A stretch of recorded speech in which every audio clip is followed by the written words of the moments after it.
야, 오늘 드라마도 이런 드라마가 없습니다.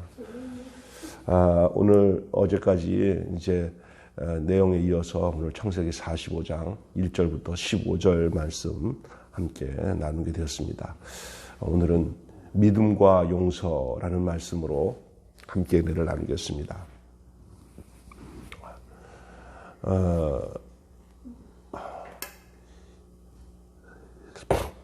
여기 뭐 읽다가 막 눈물이 날 뻔했네.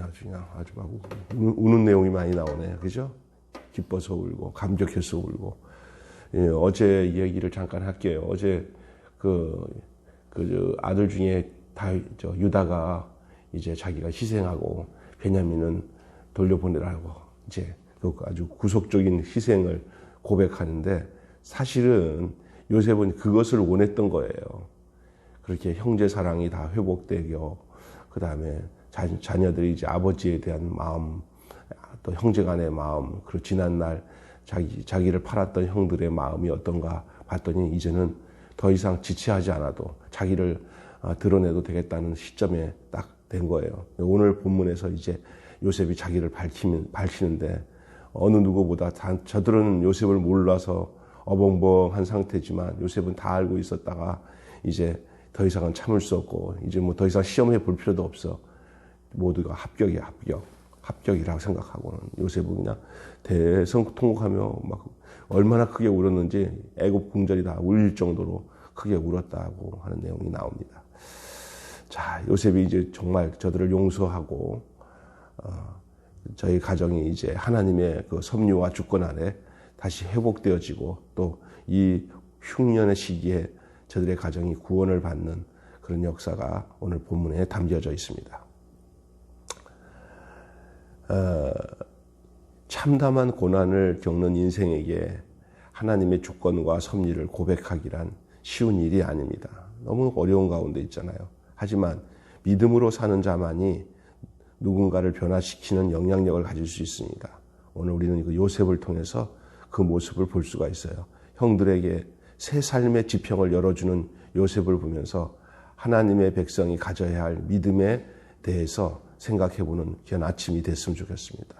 요셉이 형들을 용서할 수 있던 근거가 무엇인지를 또 살펴보기를 원합니다. 자, 오늘 본문에 보니까 드디어 요셉이 정체를 밝히죠. 그죠? 정체를 밝히는데 45장 1절에 보니까 이렇게 나와요.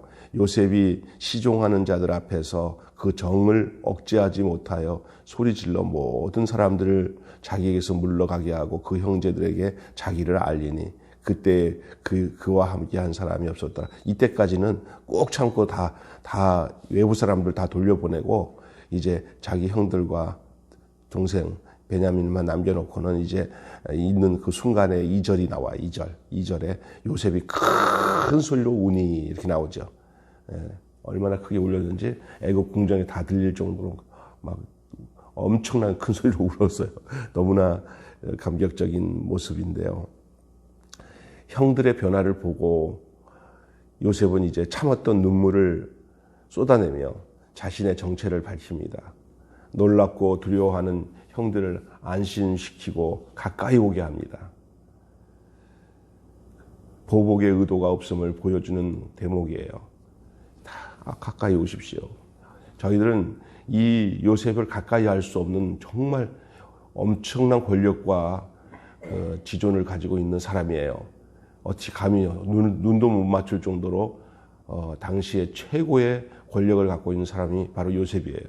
모든 사람들의 그 생명을 좌우할 수 있는 그 양식을 손에 둔 세계적인 그 당시에 그 근처에 다 흉년이 들었는데 이 요셉만큼은 저들의 생명을 살리기도 하고 죽일 수 있는 그런 권력을 갖고 있고 능력을 갖고 있는 그런 요셉이에요. 그런데 그 요셉이 가까이 오라고 해요. 자기 형들을 보고 싶어서. 그리고 형들에게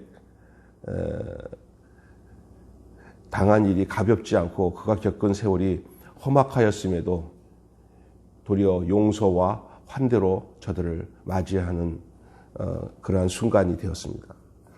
자, 이렇게 형들을 보고 가까이 와서 나 요셉이다고 밝혀요.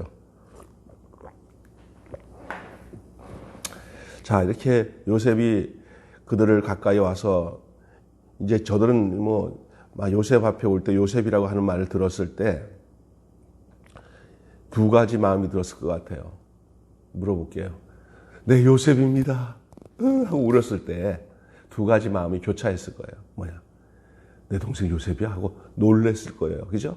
놀래고 또 하나는 쭈삣쭈삣할 거예요. 왜냐하면 저들이 지난날 요셉에게 한 것이 얼마나 그 트라우마가 그 속에 있는지 이제 요셉이 이렇게 총리 대신이 돼가지고 그 높은 자리에서 내가 요셉이라고 했을 때 이제 한쪽에서는 이제 우리 죽었구나.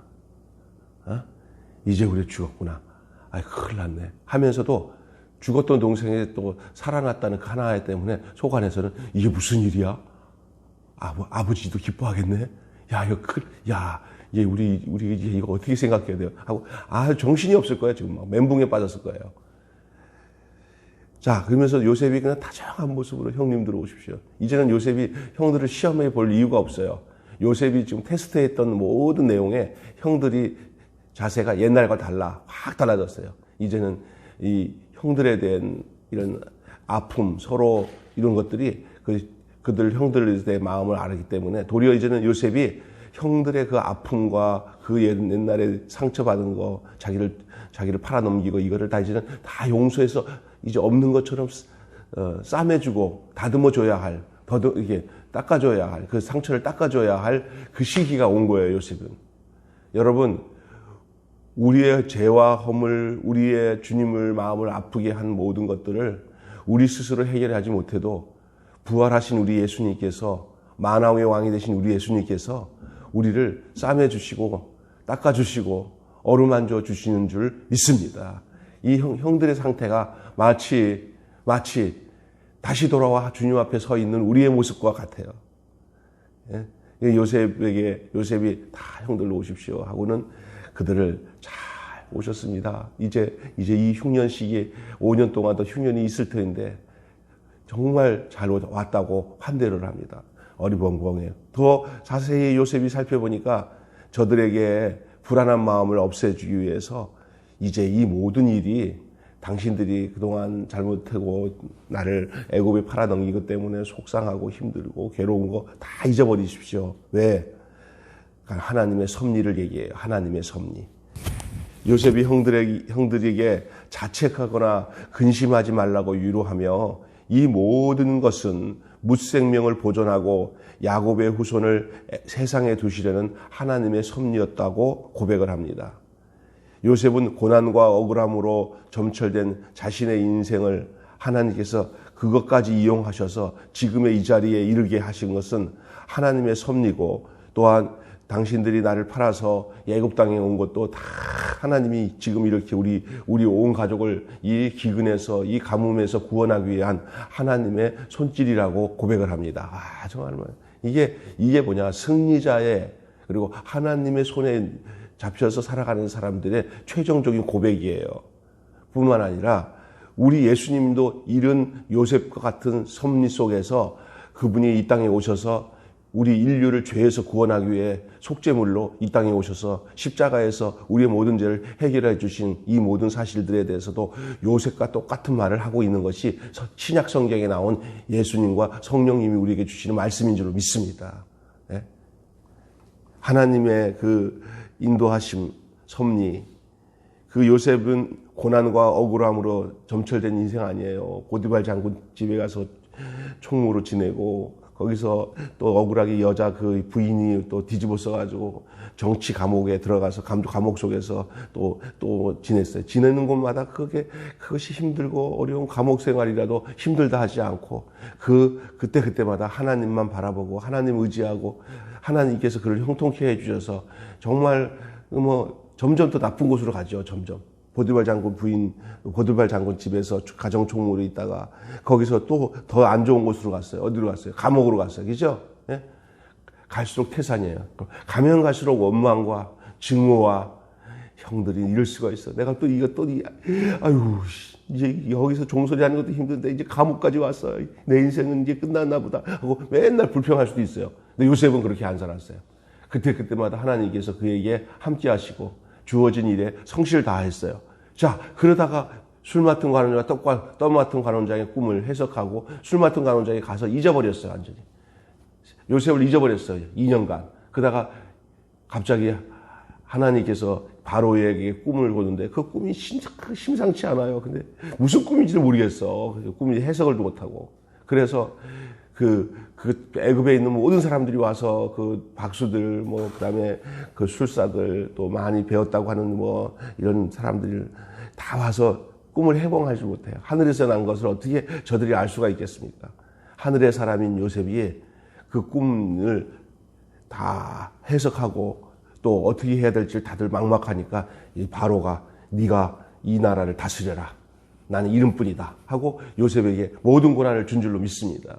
이렇게 해서 하루 순간에 그냥 이 애굽의 총리 되시는데 애굽의 총리 되시는 되는 그 기간에 그 7년 흉년 7년 풍년 7년 흉년의 이 과정은 그 애굽만이 아니라 그의 고향인 가나안 땅에도 똑같이 적용이 되어서 가나안 땅에서 7년 동안 흉년 들면 다 죽게 생겼어요. 그냥 7년 동안 풍년 때 많이 모아놓은 곡식들을 이제 적당하게 이제 쓰게 되는 거예요. 그런 과정에 이제 애굽에 곡식이 있다는 소리를 듣고 그 가족 식구들이 이제 형제들이 이제 온 거예요.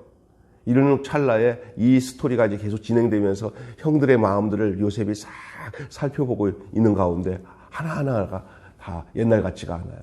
동생을 위하는 마음, 베냐민을 위하는 마음, 아버지를 위하는 마음, 형제 간에 서로 내가 희생하겠다고 하는 이런 자원하고 자청하는 마음들을 보면서 더 이상 이제는 요셉이 자기를 숨길 이유가 없어요.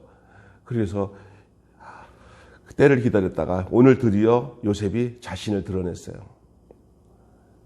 여러분, 우리가 주님을 찾는다고 주님을 알 수가 없는 게 아니라 주님이 자신을 우리에게 드러내 주셔야 우리가 주님을 알 수가 있는 줄로 믿습니다.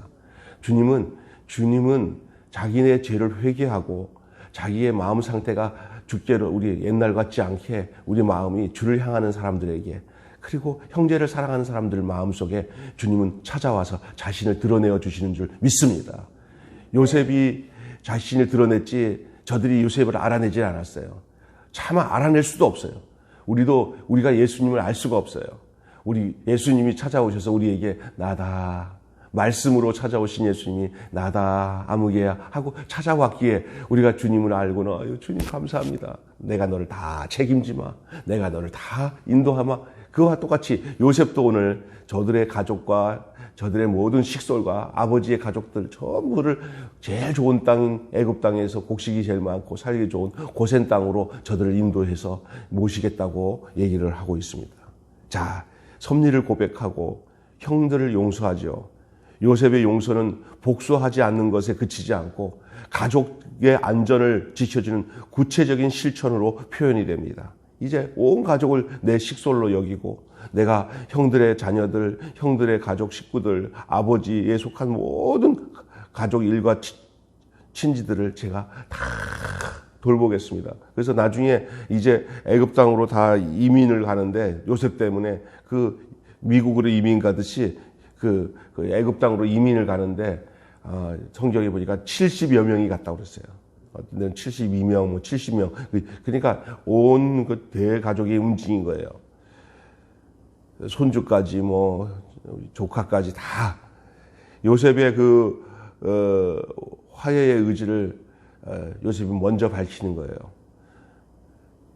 피해자가 먼저 내미는 손길에서 하나님의 용서의 표본을 보게 됩니다. 누가 피해자입니까? 요셉이 피해자죠. 그러나 피해자가 먼저 손을 내밀며 자기를 어렵게 하고 팔아넘긴 형들에게 손을 내밀며 그들을 용서해주는 이 하나님의 손길, 이게 하나님 백성들이 가져야 할 마음이에요. 나 너무 용서 못해. 내가 얼마나 당했는데 하지 않아요. 도리어 그것을 통해서 하나님이 이렇게 일하셨다고 생각하는 거예요. 그래서 성경 로마서에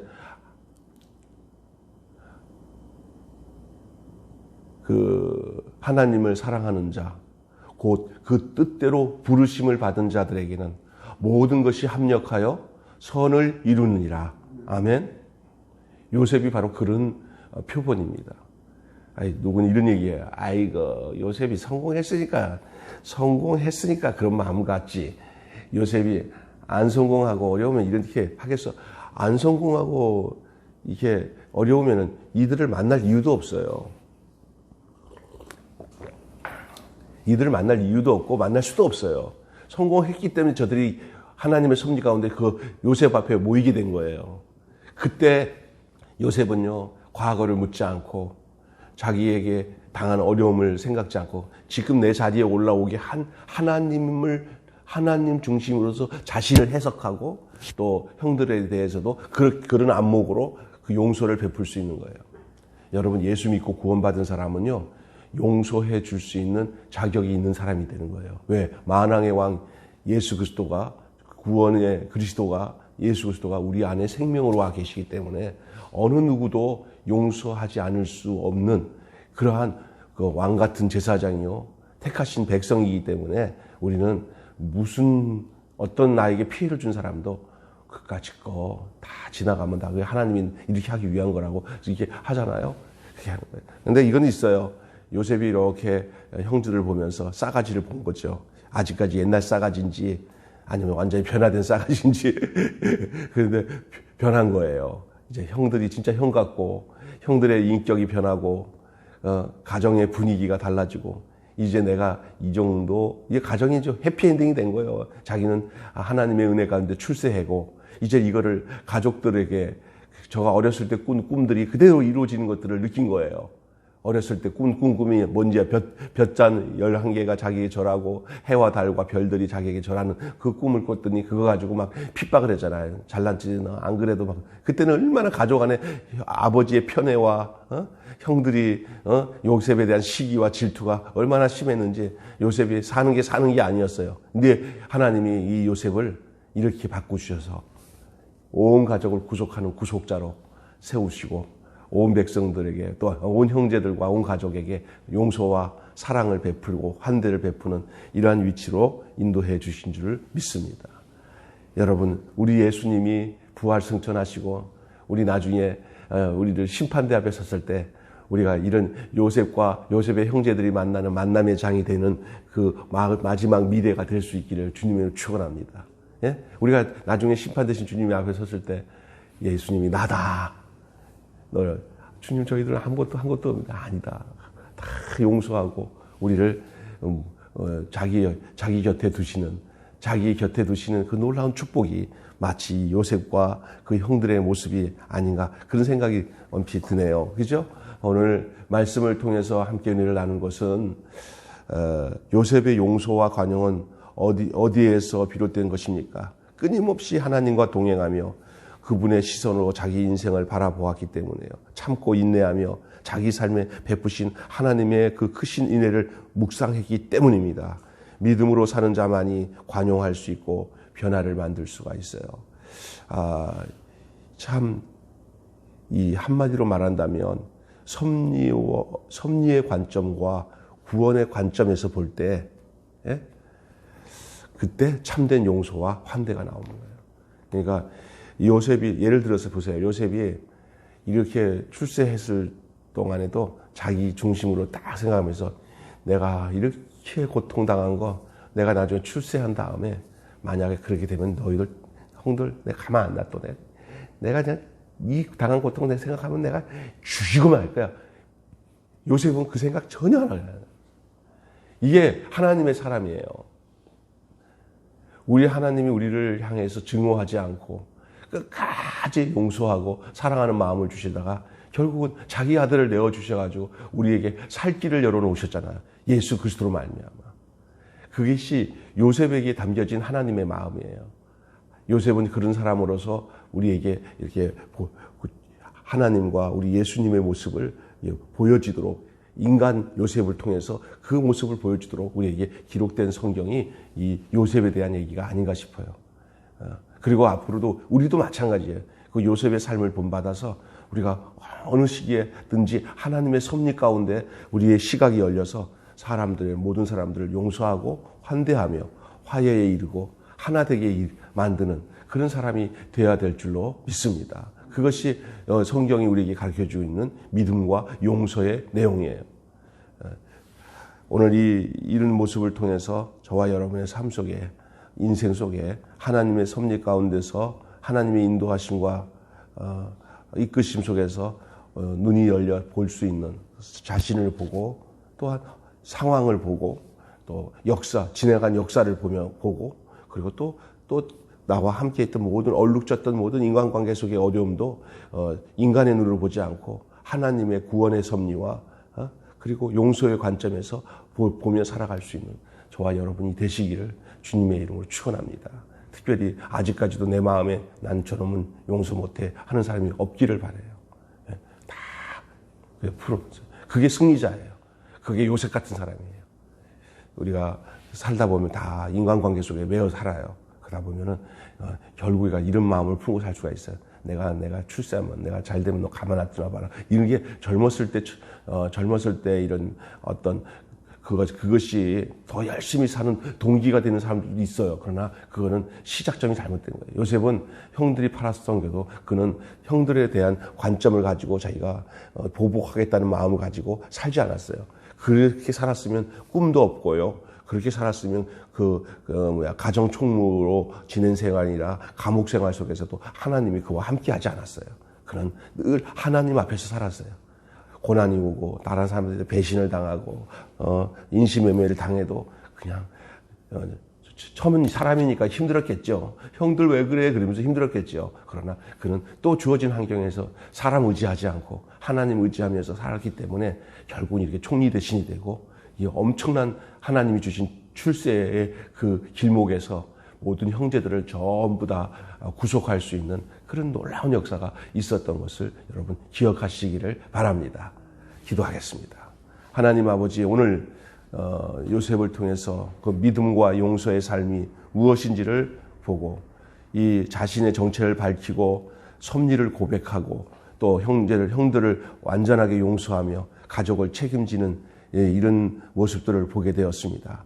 하나님 아버지, 우리가 이 하나님의 백성이 가져야 할 믿음이 요셉을 통해서 어떤 것인지를 우리가 보고 우리가 어떠해야 되고 또 어떠한 모습으로 살아야 될지를 말씀을 통해서 우리에게 권고하시고 알려주시니 감사합니다.